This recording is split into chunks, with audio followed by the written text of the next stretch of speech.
Jadi di sini kita lihat bahwa dolar naik, apakah sini saya lihat tanya apakah suku bunga akan naik juga di Indonesia, maksudnya gitu ya. Lalu kalau suku bunga juga naik, apakah resesi di Indonesia sudah di depan mata? Nah, jadi saya mau memberikan dulu suatu ilustrasi kenapa sih sebetulnya sekarang terjadi inflasi global. Nah, inflasi global ini bukannya langsung timbul begitu saja, tapi tentu saja ada penyebab. Nah, kalau kita lihat kronologisnya adalah pandemi tahun 2020, itu aktivitas ekonomi itu anjlok. Nah, dengan anjloknya aktivitas ekonomi, maka dunia itu memberikan stimulus moneter dan stimulus fiskal. Stimulus moneter diberikan pada langsung segera, yaitu sekitar bulan Februari, Maret 2020, di dunia semua menurunkan suku bunga sehingga 0%, dan setelah di samping itu memberikan yang namanya quantitative easing, membuat suatu uang beredar itu supaya banyak di masyarakat sehingga bisa meningkatkan konsumsi. Tapi dampaknya apa? Bahwa ya ini kita bilang no free lunch ya. Dampaknya adalah bahwa harga komoditas juga naik. Jadi kalau kita lihat harga komoditas itu naik seketika sejak April 2020.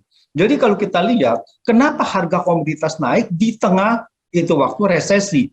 Ya, di tengah permintaan semua masih turun, ya, ekonomi kontraksi, tetapi harga komoditas bisa naik. Nah, itulah dari easy money policy. Nah, dampaknya terhadap Indonesia apa? Kita bersyukur dampaknya itu sangat positif. Harga komoditas meningkatkan neraca perdagangan. Harga komoditas meningkatkan transaksi berjalan, menjadi membaik. Dan juga fiskal kita membaik, yaitu penerimaan pajak, penerimaan negara itu membaik. Dan sampai dengan Juni ini, ya 6 bulan ini, itu kita punya penerimaan negara itu naik 50% lebih, luar biasa. Nah, tapi dengan harga komoditas naik, ini memicu inflasi. Jadi kalau semua harga energi naik, harga pangan naik, itu semua itu memicu jadi inflasi. Nah, inflasi ini akan membuat pelambatan ekonomi global. Jadi daya beli menjadi berkurang, konsumsi menjadi kurang, nah sehingga memicu krisis. Ya, dan kalau krisis ini berlanjut beberapa waktu, maka disebut resesi. Resesi adalah secara teknis penurunan ekonomi di mana 2 kuartal berturut-turut dibandingkan dengan kuartal sebelumnya. Kalau ini terus, inflasinya masih tinggi terus, akan terjadi risiko stagflasi. Artinya kita terjadi stagnasi tetapi inflasinya tinggi. Nah, ini terjadi hanya sekali pada era 1900-an ini, yaitu ketika tahun 1970-an. Itu stagflasinya, inflasi sangat tinggi dan juga ekonomi tidak bergerak. Nah, apa yang harus dilakukan dengan jalan begini? Maka tidak ada jalan lain mereverse itu kebijakan, yaitu dengan tight money policy. Nah, ini sudah dilakukan oleh Fed. Suku bunga global akan naik dan QE, quantitative easing, akan stop. Ini sudah dilakukan, tapi dalam skala yang masih rendah. Jadi suku bunga di The Fed itu baru naik 1,5% secara total ya, Maret, Mei, dan Juni. Masing-masing 0,25%, 0,5%, dan 0,75%. Apa dampaknya terhadap Indonesia? Nah, ini kita melihat, kalau tight money policy ini terus eskalasinya meningkat, maka dampaknya adalah defisit transaksi berjalan kita juga meningkat. Jadi yang tadi itu akan kembali balik. Risiko krisis cadangan devisa, artinya bahwa cadangan devisa ini terjadi capital outflow, itu membesar. Pendapatan negara pun akan turun, jadi fiskal pun akan memburuk. Risiko krisis fiskal itu juga membesar. Jadi ini kita bicara, jangan bilang krisis ekonomi di Indonesia sekitar 3%, tapi ekonomi tidak statis. Ekonomi itu bergerak gitu. Kalau suku bunga naik, otomatis risiko itu juga nggak 3% lagi. Kita coba bayangkan kalau suku bunga di Amerika sampai 10%. Ini ekstrim ya. Tapi apakah mungkin suku bunga naik sampai 10%? Tahun 1980-1981 suku bunga di Amerika naik sampai 20%. Jadi bukan hal yang tidak mungkin. Bayangkan kalau itu naik sedemikian rupa, apa yang terjadi dengan ekonomi di Indonesia? Nah, itulah akan memicu krisis. Nah, jadi kita lihat bahwa dua kemungkinan Bank Indonesia akan memberikan respons kebijakannya. Hari ini rapat Dewan Gubernur dan besok rapat Dewan Gubernur. Besok kita melihat apakah Bank Indonesia menaikkan suku bunga atau tidak. Nah, kalau Bank Indonesia tidak menaikkan suku bunga, pasti capital outflow terjadi, memicu krisis cadangan devisa. Krisis dalam arti ini mengurangi cadangan devisa. Kalau dalam arti yang cukup besar, maka akan bisa memicu krisis dalam tanda kata petik, yaitu mengenai krisis valuta. Rupiah akan lebih anjlok lagi. Tadi dikatakan bahwa itu 14.300 menjadi 15.000. Kalau kita lihat itu bukan dari Januari. 14.300-an itu sampai 14.400 itu sampai dengan 2-3 minggu sebelum waktu ini. Begitu The Fed menaikkan suku bunga di pertengahan Juni, langsung rupiah bereaksi langsung menjadi 15.000 dalam waktu sangat dekat sekali, dan perlu diintervensi untuk maintain nilai 15.000 itu. Nah, jadi suku bunga kalau itu naik, maka kita juga akan terjadi imported inflation. Artinya apa? Bahan-bahan dengan yang berbasis US dollar, energi apa segala itu akan naik. Ya, jadi kita akan inflasi tetap kita akan malah lebih tinggi lagi gitu. Jadi ada dua, inflasi dari komoditas dan inflasi dari kurs. Nah, kemudian kalau suku bunga BI naik bagaimana?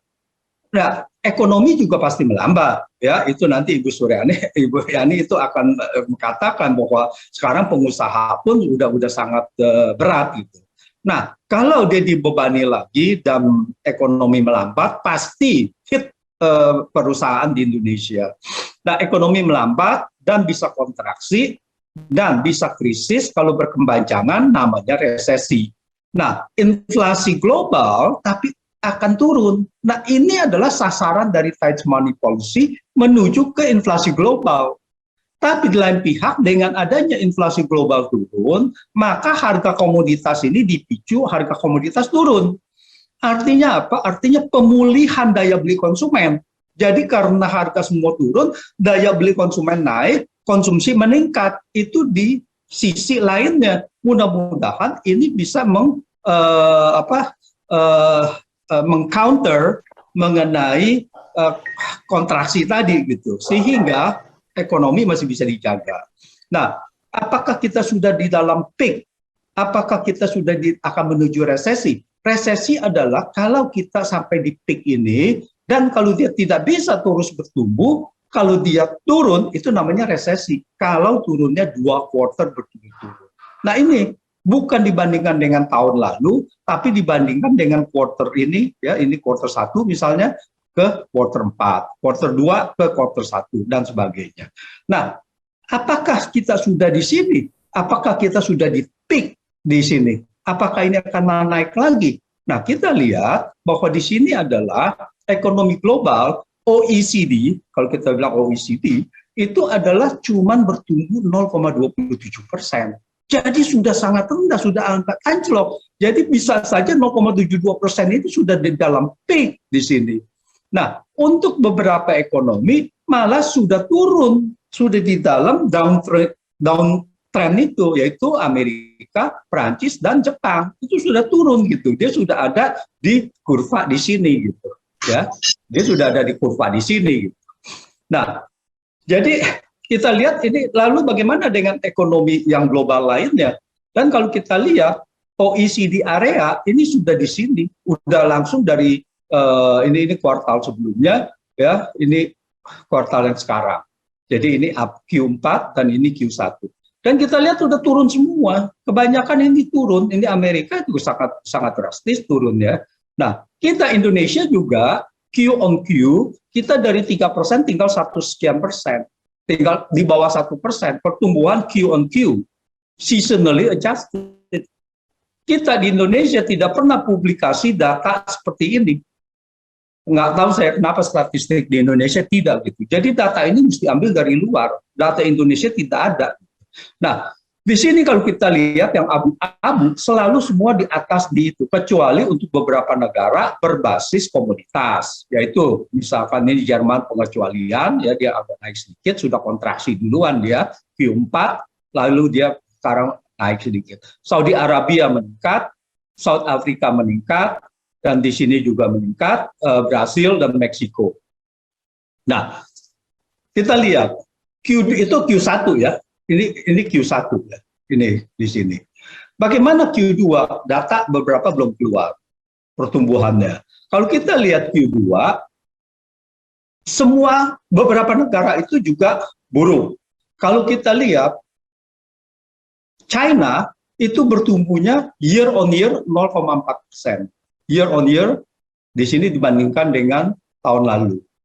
Tapi kalau on a quarterly basis GDP-nya sudah turun 2,6%. Jadi udah kontraksi gitu. Ini yang kita harus hadapi.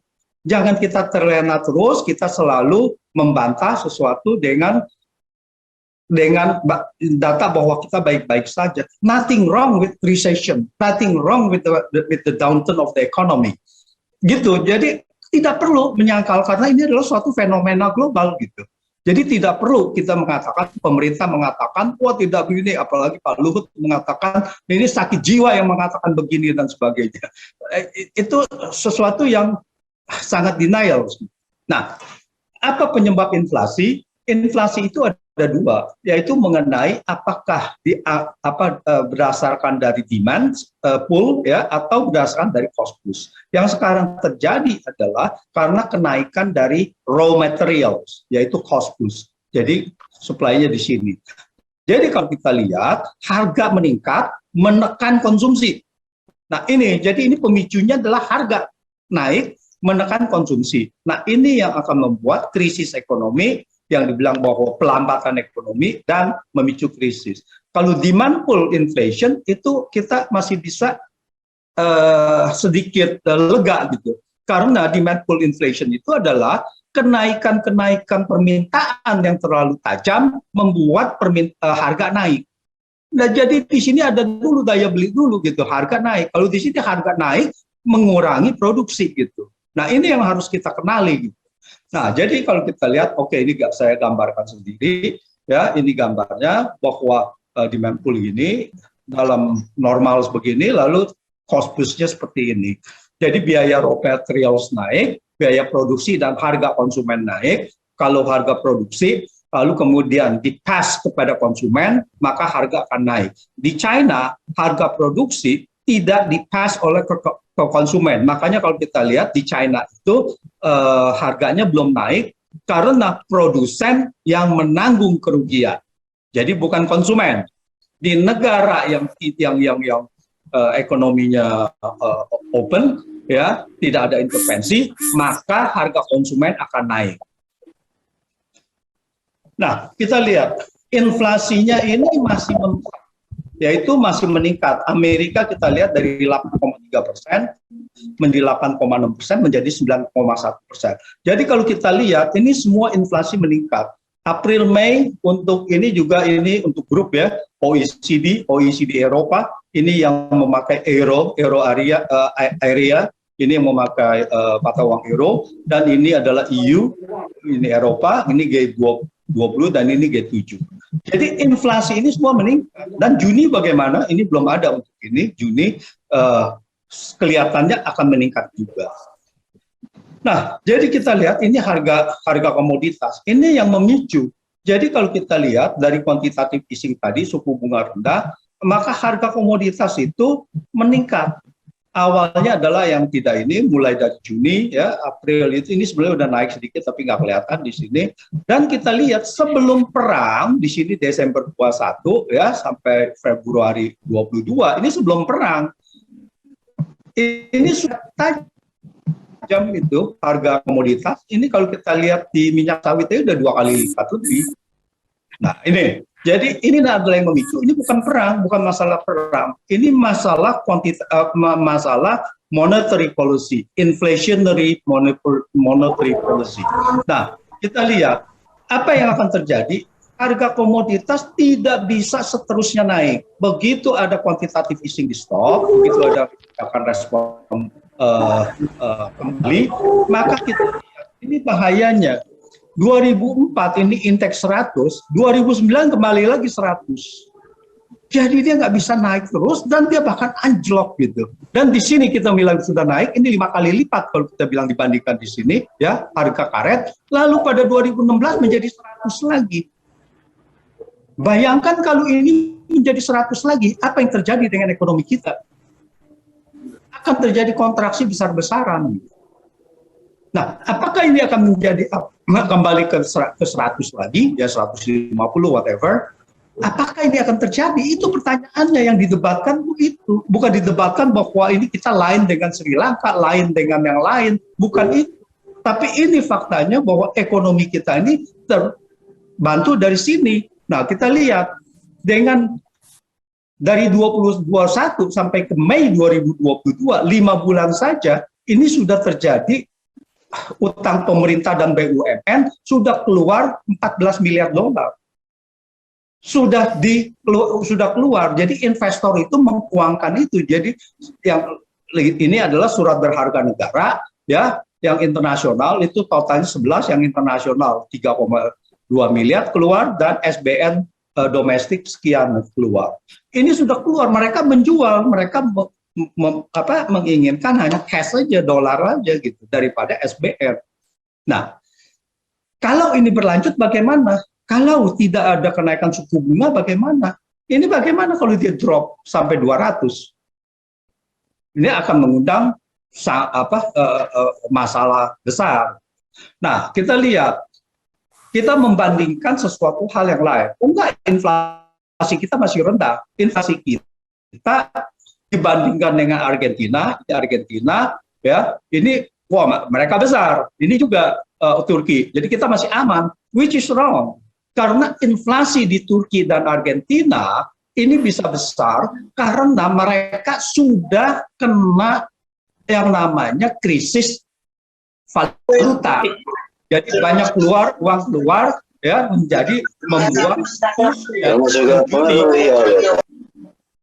turun 30,8% dari 95,70 ke ini. Dan ini juga kalau kita lihat Turki, lira Turki, ini turun sampai sedemikian rupa. Sehingga imported inflation-nya itu membuat ini. Bayangkan kalau Indonesia, kalau kursnya turun 30%, apa yang terjadi dengan inflasi? Pasti tinggi gitu. Jadi kita inflasi itu bukannya hanya pemerintahan di dalam, tetapi juga banyak pengaruh, dan khususnya yang tinggi-tinggi ini adalah karena sudah terjadi krisis cadangan devisa, krisis valuta saya menyebutnya. Nah, ini saya lewatkan saja. Ya, ini sebenarnya kondisi Sri Lanka. Kalau kita mau lihat kondisi Sri Lanka, makanya jangan kita bicara mengenai yang setelah krisis. Kita bicara sebelum krisis, dia ini oke saja gitu, inflasinya masih termanage, nggak begitu beda jauh sama kita. Ya, ini Sri Lanka 3,5%, kita juga sekitar 3%. Dan juga kalau kita lihat debt service ratio-nya, itu Indonesia 2019 lebih buruk dari Sri Lanka kalau kita bicara 2019. Tapi 2020 karena harga komoditas naik, Indonesia mendapat berkah sehingga dia punya rasio turun dari 39,4 menjadi 36,7. Sebaliknya Sri Lanka, kenaikan komoditas internasional menjadi musibah bagi Sri Lanka. Dia punya rasio naik dari 31,7% menjadi 39,3% pada 2020. 2021 lagi lebih parah lagi dan terjadi kemudian krisis. Nah, ini yang harus dilihat. Jadi bahwa ini perkembangan tidak statis gitu, dinamis gitu. Nah, di sini kita lihat bahwa Indonesia mendapatkan berkah dari kenaikan harga komoditas yang tadinya neraca perdagangan itu adalah defisit 2018-2019 sangat parah sekali. Lalu kemudian harga komoditas meningkatkan ini. Tapi ini bukan prestasi kita. Kita harus akui ini ada prestasi Amerika dan negara-negara maju yang menurunkan suku bunga sampai 0% dan kita mendapatkan berkah dengan harga komoditas. Kalau harga komoditas ini kemudian turun, maka ini akan menjadi balik lagi ke kondisi seperti ini. Nah, ini yang harus dicari itu, apakah benar asumsinya begitu? Apa yang saya katakan. Nah, itu silakan didiskusikan. Nah, kalau kita lihat kurs rupiah 1 bulan 21 Februari 2020, 23 Maret, ini data adalah data historis. Itu turun 2.810 rupiah. Jadi turunnya 20% ini. Dari 13.765 menjadi 16.575 dalam 1 bulan. Artinya apa? Artinya bahwa kalau ini cuma keluar sekitar 9 miliar dolar. Kalau capital outflow itu keluar berbarengan cepat, maka akan terjadi memicu krisis ini. Dan kita di sini pada saat itu hanya diselamatkan oleh internasional dengan membeli bond 4,3 miliar dolar untuk kompensasi ini. Untuk kompensasi ini, sehingga terus ini kemudian naik lagi. Diintervensi dengan utang dari luar negeri 4,3 miliar dolar.